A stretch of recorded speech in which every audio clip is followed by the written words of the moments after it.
Verse of the day, Psalm 18, 1-3. I love you, Lord. You are my strength. The Lord is my rock, my fortress, and my Savior. My God is my rock, who I find protection. He is my shield, the power that saves me, in my place of safety. I call to the Lord, who is worthy of praise, and he saved me from my enemies. Hello, everyone, and welcome back to the Clean Reads podcast. I'm your host, Izzy, and today's episode is, a wrap up of my TBR or February books, and also the books that I'm going to be hopefully finished reading this month in March. If the sound is a little bit different, it is because I am in Texas currently, and so I thought, why not make a few episodes while recording in Texas? Even though that you won't be able to see it, at least you can have the mindset that I'm in the good old state of Texas, which I am loving right now. I can see why so many people move here. But anyways, let's get into it. So the first book that I read in February was The Great Good Thing by Roderick Townley. This book was very interesting, and you can also see my review on, I think it was episode 1 on my podcast. Very interesting book for many reasons. I had no idea what this book would be about. I purchase a lot of the books that I get are from the library just because they're cheaper. And you can usually get like a few books for like $1. Like The Great Good Thing, I just found randomly at a library and I said, why not get it? Because I think it was either 25 or 50 cents. And I saw that. I'm like, okay, it sounds interesting. It was funny because I tried to read the back of the book, like the description, and it didn't even have a description for it. It was weird. It just had like one person's review on it, and I just thought it was hilarious. It is The Great Good Thing is about a girl named Sylvie who's 12 years old, and she lives inside a book. Ever since the book was published, she has been living in it with her family and reenacting a story like you would see in like a play, but she's inside her world. And one day she wants to start exploring more. Actually, it was kind of cool reading from the character's perspective when you're reading a book. I actually like that because I've never read anything like that before.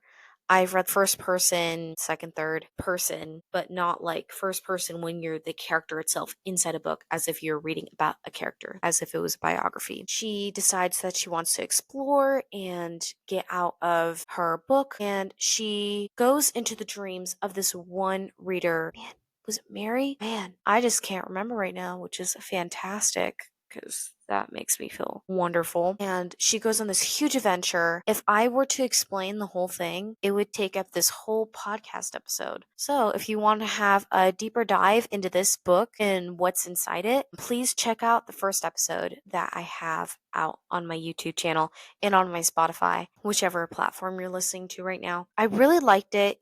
I gave it like 4 stars just because it wasn't exactly a 5-star read, but it wasn't a 3 or 2-star read either.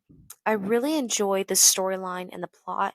It was really easy to read. It was like as long as The Christmas Carol is. It's like 200 plus pages. I think it was 250, and I ended up reading it in like 2 or 3 days. That was it. And yeah, I really enjoyed it. I would recommend it for probably 12 plus. Yeah. So that was the first book that I read. The second book I read was Aragon. And oh my goodness. I am so sorry what I'm about to say. I did not like Aragon. Look, I do not judge any of you who like Aragon. I think it's probably a great book. I was literally halfway through Aragon before I DNF'd it. I felt like it was a little bit long, and I know the character building, it was like a slow burn fantasy. I just, at the moment, I wasn't in the mood for it, and I gave this book like a solid 2 weeks of reading it. I really, really wanted to get into this book. I've heard a lot of great things about it. I like dragons. I think they're super cool and they're powerful and magical and everything. And I will continue to read fantasy. I may pick up because they did DNF it or didn't finish it. I may like even go back to it at some point. I usually leave like a little magnetic bookmarks that you can get at the store in between the pages so I know exactly what page I stopped at. So I can always go back to it if I want to finish reading it. And I probably will at one point just to give this book a review. But I didn't really care for Aragon. He felt weak. I don't know if that was just Christopher Paolini's take on that character, trying to make him a little bit, I don't want to say flimsy because that's the wrong word for this, but like weak. I don't know. I have a very small vocabulary, but I thought Saphir was more like a mother hen than a partner. Um which is fine. Like there can be mother hen tendencies, but throughout the entire book, it felt like more of like she's always protecting him, getting him out of trouble, and that Aragon was always doing the wrong thing. And the another person in the book, I will not say who it is. If you know who I'm about to talk about, then that's great. I didn't like how he treated Aragon when he messed up, although I think there is some discipline, but if it is a true mistake and it wasn't for like selfish reasons, I feel like that he should have been a little bit more merciful to Aragon. I gave it 1 star just because I really didn't like it. I didn't like the violence in there either. There was a lot of gore, and there was just at one point there was like, you can skip this. It'll just take a few seconds for me to explain it. But there was like at one point there was a pile of dead bodies, like human bodies, just dead, stacked up high in a town square. And that was all the bodies of all the children, women, men, everyone. And I skipped over reading that just because I love reading murder mysteries. But I don't exactly like reading, I was gonna say hearing, reading about dead people piled up on each other and just like left there. Like even Aragon threw up. Like let's be real, that I just didn't like that part. I may continue Aragon at some point, but at the moment I just really don't want to read it right now. Maybe this summer or maybe during fall. Yeah, just 1 star. Didn't really like it. After Aragon, I probably won't continue the series because I looked up the other 3 books and I saw the content within them. And I saw it and I don't want to read like the content that's inside, stuff that they have in there, like with this, with suggestive spice and everything. The next book that I read, which my goodness, I love this book, Rival Darling by Alexandra Moody. This is the first book I've read of Alexandra Moody. And my goodness, I really liked her writing. Her writing was really good. It kept me entertained and wanting to keep reading. Like I had this on my Kindle and it's on Kindle Unlimited. If you have that as well, I would bring my Kindle to the restaurant, the grocery store, just to try to keep reading. I loved the storyline as well, and the immediate attraction between Violet and Reed. Oh, I loved all the characters. I do have one thing I will say about this though. I didn't like how vulgar it was. It was like I would start laughing out loud at a scene and then there'd be like a cuss word and let's just not do that. And then there's even a point that Reed used the finger one time. I didn't like that part. I try to skip over them, but sometimes it's like curse word and then it hits you by surprise. If you hear the creaking, that's the people upstairs above our hotel room. I and if you hear the rustling in the background, that's my mom trying to be very quiet right now. I asked her if she wanted to be on the podcast, but she said no. So she blew me a kiss, so you know she definitely doesn't want to be on here. By the way, if you want me to interview my mom, please comment down below. If you want, or I think I might make a poll of it and just say if you want my mom on the channel, maybe I can interview her. She's actually reading The Nightingale by Christina Hanna. Maybe I could ask her some questions on the book when she's done. She's like shaking her head in the background. But anyway, so I loved the humor, but I didn't like the language that was in the book, and there was also underage drinking, and I didn't like that either. And there was also a cheating. Violet's ex-boyfriend, by the way, great antagonist. Great antagonist because I did not like him. He cheated on Violet and used other girls to try to win her back, like to feed on her jealousy, but she's not having it. Yeah, I really did like that book. I was just worn with the language And sometimes there'd be skimpy clothes references. Loved the jokes that were in there. There is a book two of this story, and I will be reading it because I loved the characters within the book, although I did need a break from reading how vulgar it was. So the first book is Rival Darling, which I just said, and the second one is Grumpy Darling, which follows Reed Darlings, hence the name Rival Darling, brother Grayson, who is more of like a grump. He's more quiet and more self-contained, and so friends to lovers, which I am so excited. I'm not a huge fan of enemies to lovers. The first time I read it, I had a bad experience with it, so I don't know if that's just me being fearful or not. But I will definitely be reading the um the second book when it comes out in June 25th, I think. That's what the due date is. And I think that will be on Kindle Unlimited as well. And the next book in the next book that I read this month, and I think this was the final book that I read, was The Eagle of the Night by Rosemary Sutcliffe. I really liked this book for many reasons, but I thought this was going to be like a science fiction, dystopian, fantasy. I got more literary fiction and a classic. And I think it is considered a classic just because the way it was written. But personally, I was expecting one thing, and when you're reading a book and you're expecting one thing and you're getting another. Anyway, I really liked The Eagle of the Ninth. I follow these girls. I follow someone on Goodreads. They're like a Christian book readers, and they are independent authors as well. And their names are Sisters 3, if you want to go look them up on Goodreads. And they rated this very highly. I think it was 5 or 4 stars. I gave this one a 3 stars just because I really was expecting something else and it felt very slow. I did get an audiobook of it, and yeah, I liked it. I thought the adventure was interesting. If it was like a Roman literary fiction, if it was like that, I think I would have loved the book. I really do think so. But just the way it went, I just didn't care for it that much. But overall, I think it was a great book. There was some fighting scenes, if you don't like that. There was like some cursing in like the old Greek language, with like the fake Greek gods and everything. But overall, I rated this 3 stars. I don't think I'll continue this trilogy, or I think it's more than a trilogy. I think there's actually 7 books. Just for those reasons, I might, but only audiobook it, because if I read it, I think I would just be bored in like DNF the second one. So that was what I read in February. I also had 2 other books, Love from Scratch and The Game of Hope. I'm looking forward to reading it next time I have it in my TBR list. But since we're talking about TBR lists, let's talk about what I'm going to be reading this month. So March. March. I consider you green.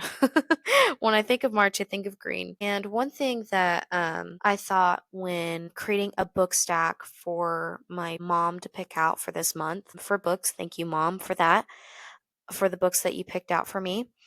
Um, is one of them was The Secret Garden. And I actually just finished reading this book like yesterday, which was Tuesday. I finished it Tuesday morning. You'll be hearing this on Saturday. But I really enjoyed the book. It took me about a week to read. I really did not want to rush this book, and I'm so glad I did not. I had 3 weapons. One was an ebook, the physical book, and the an audiobook. And I got the ebook and audiobook from Hoopla, which is an app you can get on your phone. I don't know if it's just for Apple phones or not, and it could be with your computer as well. I don't know. But you can get free movies. This is not sponsored, by the way. You That's my dad. If you can hear him in the background, he's like, "Oops." Love you, Dad. It's okay. Maybe I'll interview him in Texas. I don't know. We'll see. The thing. My mom's scared to even talk when I'm recording right now. But anyway, I really liked The Secret Garden. I ended up giving it, I think, 4 stars. The Secret Garden follows a girl named Mary, who's a very selfish young girl. And my dad's doing funny movements in the background. I can see it in the corner of my eye.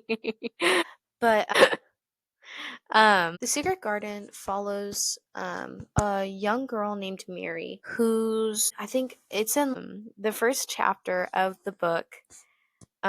Basically, you kind of understand where Mary's coming from, how she got like selfish and rude and unkind as a girl. You kind of see where she gets majority of how she got selfish, and in the first chapter you see that. But within the first chapter, and this I thought was insane how this can possibly happen in the first chapter.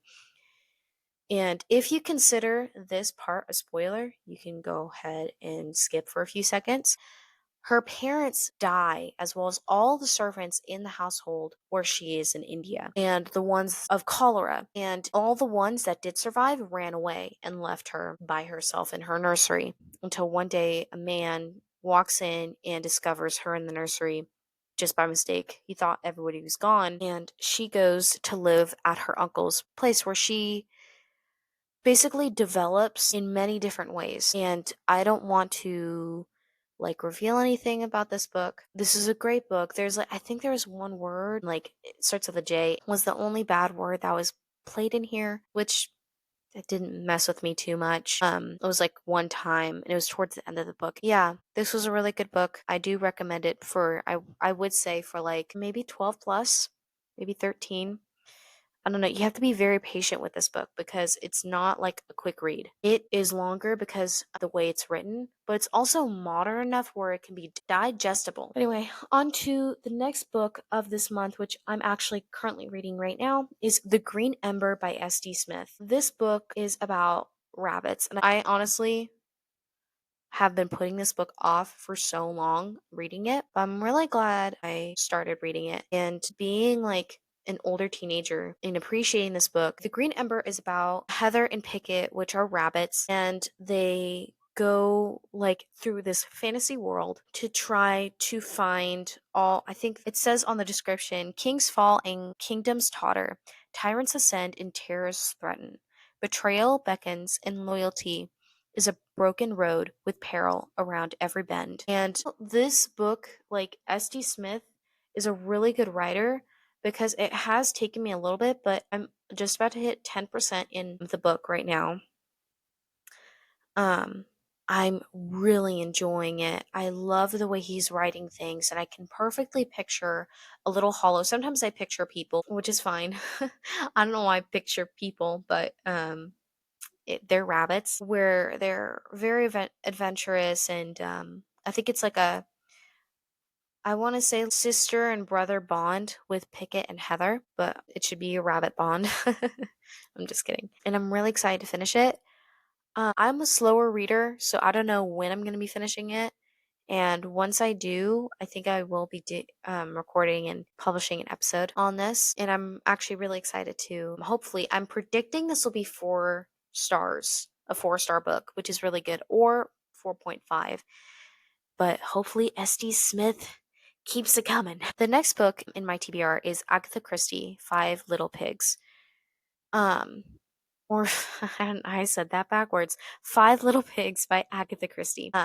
It's one of the Hercule Poirot mysteries. Oh my goodness. I don't know how to say that. I think that's how you say the last name. Anyway, this book is part of the Hercule Poirot mysteries, and it follows Hercule trying to find out who's the murderer between 5 suspects. And I've read Agatha Christie before. Well, technically 2 other times, but I tried to get into reading Dumb Witness by her, and I felt like at that point I was reading more middle grade books, and what I wasn't even a big reader. With Agatha Christie, you have to be like more in like the old European um type of mood to read it because um she like wrote it a long time ago. She's not alive anymore. I'm not going to read the whole description, but basically it's about 5 people who are suspect for murder. And um I'm really excited for this one. I know I've also read